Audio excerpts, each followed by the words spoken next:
Hello, Community Garden. That's the title of our story. Hello, Community Garden.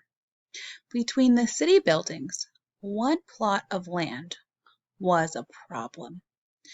It was vacant or empty, except for a mess of weeds and litter.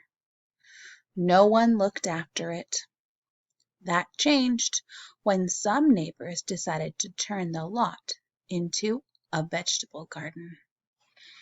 So this is the photograph, boys and girls, and underneath this photograph is a caption, and the caption is in blue. It says, first, the neighbors had to get the soil or dirt ready for planting.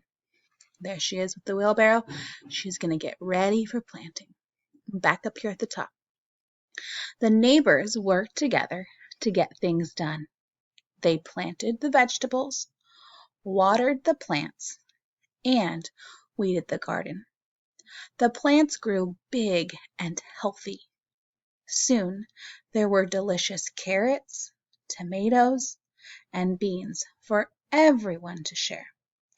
Goodbye, vacant lot. Hello, community garden.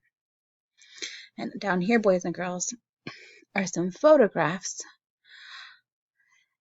of a woman tending to the plants, a man watering, and two people collecting some fruits and vegetables. Below the photographs, boys and girls, is the caption. It's in blue. It says, each neighbor had a job to do in the garden. Good reading.